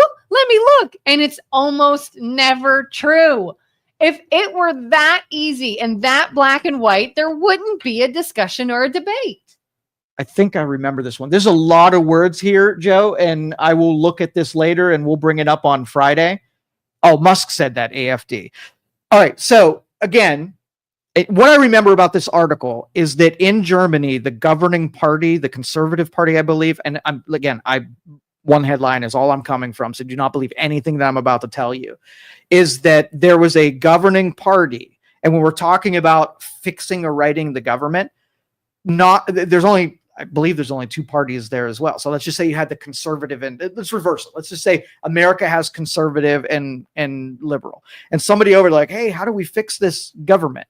And they're like, well, only the conservatives can fix it because they are only ones willing to trim the spending and they're not going to go bankrupt. Yeah, but they have Hitler as their president. And it's very similar. I don't know AFD. I don't know if they truly have racist or white nationalist, whatever connections, or if they are a party that's one of their primary plot lines. So I have to read this article later so that I can look into it deeper. But I'm imagining that was what Musk said, that the AFD could fix Germany, and therefore fixing it by making it a white nationalist state was the jump. And I can usually, when we make some of these deals, I can follow you to the first jump, but the second jump, I have a harder time getting there. Yeah, I mean, and it's that saying that usually when there's a lie, there is just enough truth in a lie to make it believable, but it's still a stretch and it's still not. Yeah, it's the stretch. They do that with the environmentalism and the green political slant. Yeah. Is that I will follow you if you're like, hey, Kelin, do you want to make sure that rivers are not polluted? Yeah. Do you want to make sure that the air is not polluted? Yeah. Okay, cool. We're both on the same page. Yeah. We want people to be considerate with the environments. They go hiking, camping, they bring their stuff out with them. Yeah. So far, so good. So here's what we're going to do. We're going to shut down all corporations and we're going to put all solar panels in their place, right? The jump was too far. Like you had me, you bought me in for reasonable part, and then you took your enemy and you made that the only response or the only conclusion, because the whole time this was the con, right? Yeah. You bought me in, and now like, oh, you don't want to take corporations out, so you do want to pollute the water and you do want the skies to be dirty, and you're like, whoa, the jump is what I disagree with, not the premise of going to a place that helps that deal. So it's a trap. And again, Joseph, which I hope Joseph doesn't feel like we're ganging up on him. No, he's an important part of today's show. We really appreciate you, Joseph, interacting with us. But yes, to your point, Joseph, what would you say if somebody came on here and saw that you were interacting with us and said, oh my God, Joseph is interacting on a political show? What an a-hole. And then you were saying a couple things like you hate Trump. You hate Trump, the president of the United States? How un-American of you. And then you started saying a few other things and they're like, what a crybaby liberal America hating like, why are you in this country? If you hate it so much, how can you hate America so much and you don't support a president? Joseph, none of those things would be true, right? None of those things would accurately describe Joseph, but people are going to say it. So why would you do the same thing and feed into that? So here's one that's going to happen. So we might as well set it up now because it's very similar to what we're talking about now. Ukraine and Russia, right? And Trump has taken the position that he just wants to neuter the war. Okay. Mm-hmm. And there is criticism about who is the villain. Okay. Yeah. So if Putin was a really bad actor, cannot be trusted, has expanded Russian territories into sovereign countries, right? Mm-hmm. History and past, there's nobody that is telling the truth that's going to say this is going to ever be an ally of the United States. There's nothing similar about us.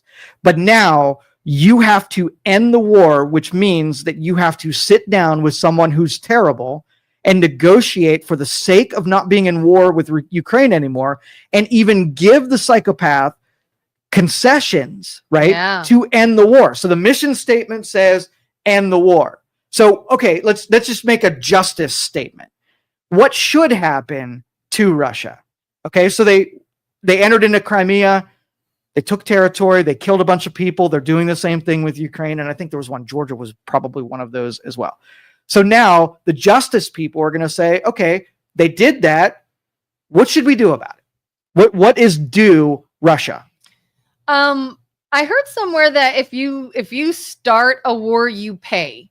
when it's over. Have you ever heard anything like that? Is that like a war rule that Ukraine is like Russia needs to I think is cough an up a bunch of money? obligation to the United Nations and to one other group that if you break something, you bought it, and you're due helping rebuild what you destroyed. Yeah. So I would think at the very least they're going to have to. But you think Russia, after invading, that they're going to be willing to give back that territory? No, I've read their mission statement. Yeah. Okay. If you ever want to listen, I think it was Tucker Carlson that had an interview, or maybe it wasn't. Oh no, I know who it was. Lex Friedman had an interview with both Zelensky and Putin, and what Putin said he is doing, and he says historically, hundreds of years ago, these are territories that are ours, and we're going to take them back. And nothing you're going to say is going to change that. That is what I'm going to do. All right. So he's a madman, totally capable, lots of money. And so the justice of taking someone and hemming them in, either you're going to say, all right, let's go conquer Russia, go to full out war and remove Putin or whatever, right? Or you're going to try to hem him in so that he doesn't take any more territories. So it's the full justice thing. What does he deserve? And it means that somebody has to stand up for him and roll it back 100 years ago, or maybe roll it back, 300 years ago, and just give him the whole freaking area. It's all yours, Putin. None of these are good ideas. So it's going to take somebody saying, okay, well, snapshot it right now. How do I get the best advantage out of that? Do I have to deal with Putin?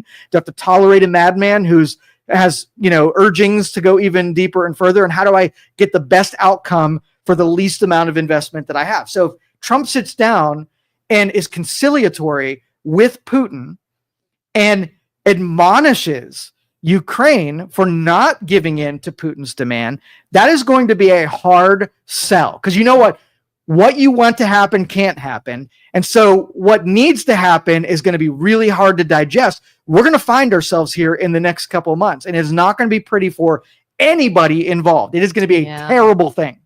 And what drives me up the wall too is it's such a terrible thing that Trump is doing. Like, why is Trump the bad guy in all of this? And again, I'm not saying Trump's perfect. I'm not saying Trump is, the prime example of right and wrong. But the person saying, all right, this is a difficult situation. We really have to start negotiating and looking at how this is going to stop without more money and more killing and death and war and all this. Yeah, he called it the meat grinder. That's exactly what it is. Yeah. If both countries are willing to keep feeding lives into the meat grinder. But that blanketed all or nothing mindset that I've been talking about today is, if you are not this, you are obviously this. Right. So he's the bad guy. If he says anything other than, here you go, Ukraine, anything you want, good luck with that, against a madman, against someone who's bigger than you, against someone who can destroy us all. Well, I think in the long term that, you heal the position of the United States in the world. Like, as you can see, like we want peace, but we are willing to take the Houthis and blast them off the face of the earth. So if countries know that we don't mess around on the onset, like if you inherit something from somebody else, you deal with whatever happened before you got there. But if you can look at let's just say Iran is the next one, connected to the Houthis and whatever, they misbehave on a regular basis. When they need money, they rattle their sabers, and we pay them off, and then they go back into their so they know the theater that gets everybody to not topple them, keep giving them money and keep giving in to their whims. It's going to take somebody that says, all right, we don't F around. If you do this, there's going to be consequences. And they're going to respond to that by changing those kind of behaviors, especially when we can get places like Saudi Arabia and Egypt and some of these more moderate countries that are surrounding them to trust the fact that we're not going to embarrass them by supporting them, but then sucker punching them once they get in line and support us. So I think in the long term, if we keep this up and we get better relations with some of these opposing governments out there, that magical things can happen, right? Mm-hmm. Russia still has to have trading partners. And do you know who Russia's trading partners are? All of our enemies, Iran, China, yeah. Right? And South Korea or North Korea. And so like every one of our enemies are getting together and trying to get power to be able to defend against us. That's like the first move that you would make if you wanted a world war, is that you take, sort of segments and know that you're at a disadvantage, but try to amass power just by having those kind of things. And what makes more sense? Trump's just a bad man that wants to be friends with another bad man and help Putin, or there's a long big goal. Business in war. There's a lot of money to be made by people in our government if we do keep war going. 90% chance nothing changes. Everybody who makes money off war and wants these things to continue will just wait out the conservatives. They know they can do it. They can bring everything to a screeching halt. So if you see delay, they're just trying to get back to the milk that comes from war and starving this out. I'm not, and that's the thing. Like I know how much money defense contractors and the industrial war complex really has to lose from a Trump peaceful environment where we have economic negotiations and strategies of opportunity, where if there was a tie-in, like what if we had to deal with Russia and create some ties between us that made war with somebody or misbehaviors bad economically, right? Yeah, absolutely.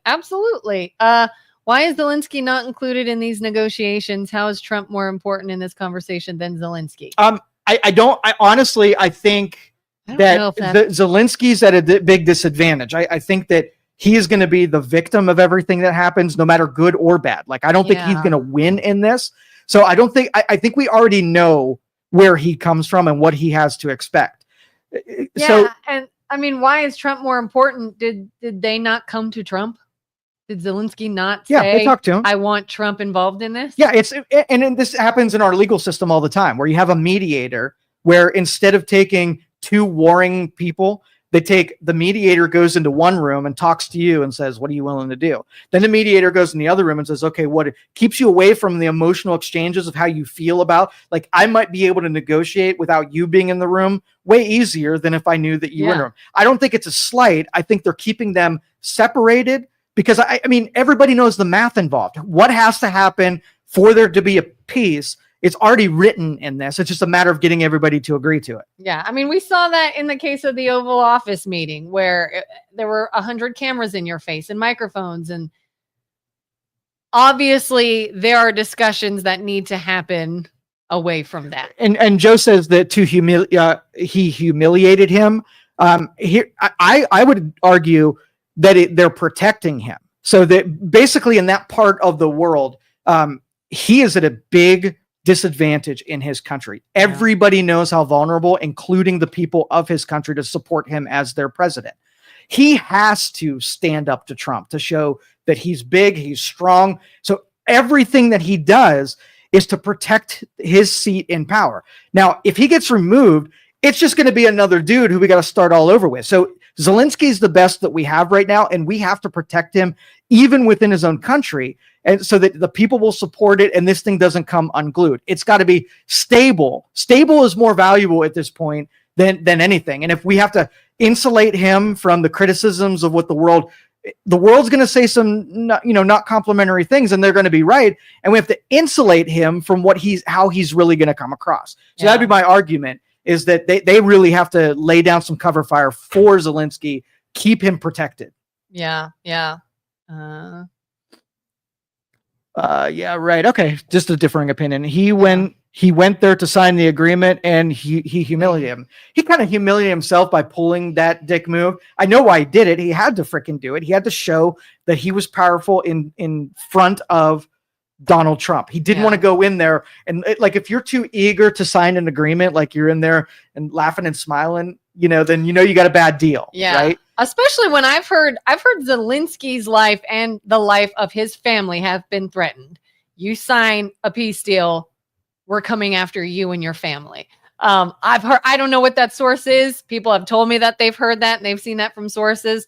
So obviously Zelensky's going to put up a fight, or at least look like he is. Absolutely. It's very important for, in United States.